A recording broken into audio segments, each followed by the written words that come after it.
Hello everyone, welcome back to my YouTube channel. आज का हमारा मैथ्स का जो क्वेश्चन है वह इस प्रकार से है। यदि किसी वृत्त की त्रिज्या 1 सेंटीमीटर बढ़ा दी जाए तो वृत्त की नई परिधि तथा नए व्यास का अनुपात क्या होगा। ओके, इस क्वेश्चन के लिए ऑप्शन इस प्रकार से है।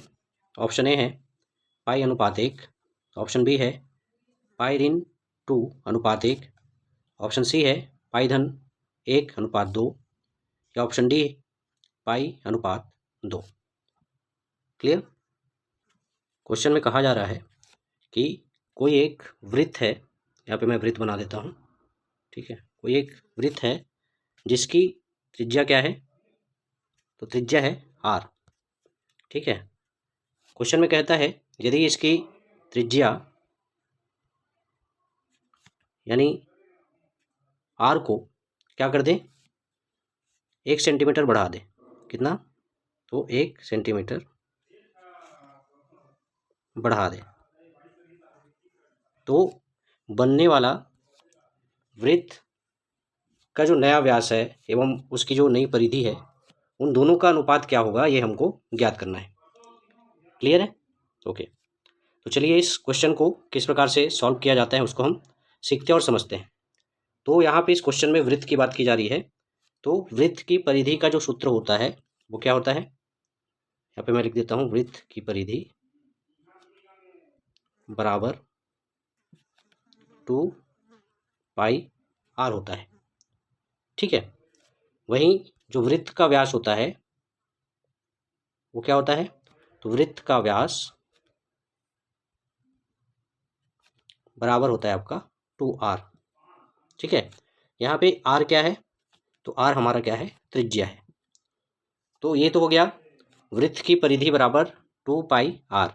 ये कौन से कंडीशन में, तो वृत्त की त्रिज्या में 1 सेंटीमीटर बढ़ाने से पहले के कंडीशन में जो वृत्त की परिधि होगी वो क्या होगा, वो 2 पाई r होगा। ठीक है, वहीं वृत्त का जो व्यास होगा वो 1 सेंटीमीटर बढ़ाने से पहले क्या होगा, तो ये होगा आपका 2r होगा। इतना क्लियर है। अब आगे चलते हैं।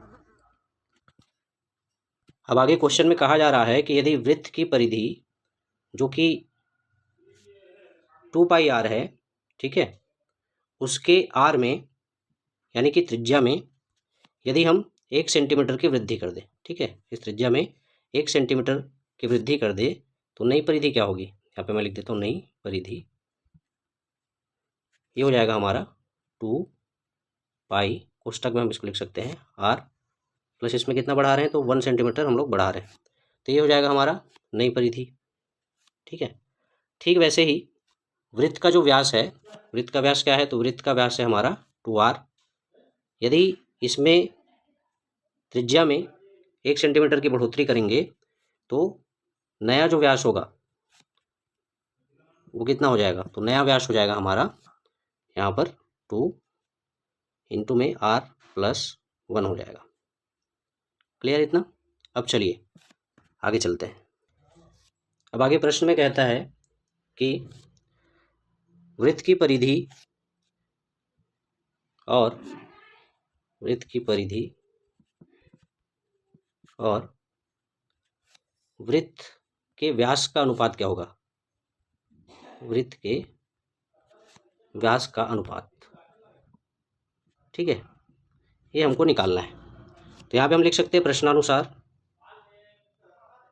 प्रश्नानुसार क्या लिखेंगे, तो यहाँ पे हम लिख सकते हैं वृत्त की परिधि, ठीक है, ऊपर हम लिख देते हैं वृत्त की परिधि बटे में वृत्त का व्यास। ठीक है, तो यहाँ पे जो वृत्त की परिधि और वृत्त का जो व्यास रखा जाएगा वो किसका रखा जाएगा, तो नए वृत्त की परिधि व नए वृत्त का व्यास। ठीक है, इस सूत्र में हम मान रखेंगे। तो चलिए मान रख देते हैं। तो हमने नए वृत्त की परिधि कितना निकाला है, तो हमने निकाला है 2 पाई, ब्रैकेट में हमारा r प्लस 1। क्लियर है, बटे में है नए वृत्त का व्यास, तो नए वृत्त का व्यास कितना निकला है, तो 2 इंटू में r प्लस 1। क्लियर इतना। ओके, आगे जब इसको सॉल्व करेंगे तो r प्लस 1 और r प्लस 1 दोनों क्या हो जाएंगे, कैंसिल हो जाएंगे या कट जाएंगे। अब यहाँ पे इस 2 से जब ऊपर 2 को भाग देंगे तो कितनी बार में जाएगा, तो ये जाएगा हमारा 1 बार में, 2 एकम 2। ठीक है, इस तरह से हमारे पास ऊपर बचेगा पाई और नीचे क्या बचेगा, 1। क्लियर है। इस तरह देखें तो 1 सेंटीमीटर त्रिज्या में वृद्धि करने पर जो नए वृत्त की परिधि व नए व्यास का जो अनुपात है वह कितना निकल कर आता है, तो ये निकल कर आता है पाई/1। ठीक है, यही हमारे इस क्वेश्चन का क्या होगा, आंसर होगा। तो चलिए ऑप्शंस में देखते हैं कि कौन से ऑप्शंस में पाई/1 दिया हुआ है। जब हम ऑप्शंस की तरफ आते हैं तो ऑप्शन नंबर ए में पाई/1 दिया हुआ है, यानी कि इस क्वेश्चन के लिए जो राइट आंसर होगा वो होगा ऑप्शन नंबर ए। ठीक है, वृत्त की त्रिज्या में 1 सेंटीमीटर की बढ़ोतरी करने पर नए वृत्त की परिधि तथा उसके व्यास का जो अनुपात होगा वह कितना होगा, वह होगा पाई/1। ओके, आशा करता हूँ आप लोग को इस प्रकार का सवाल कैसे सॉल्व किया जाता है वो अच्छे से समझ में आया होगा तथा यह वीडियो जो है आप लोग के लिए यूजफुल साबित होगा। इसी प्रकार के इंपॉर्टेंट टॉपिक को लेकर मिलते हैं हमारे नेक्स्ट वीडियो में, तब तक के लिए धन्यवाद।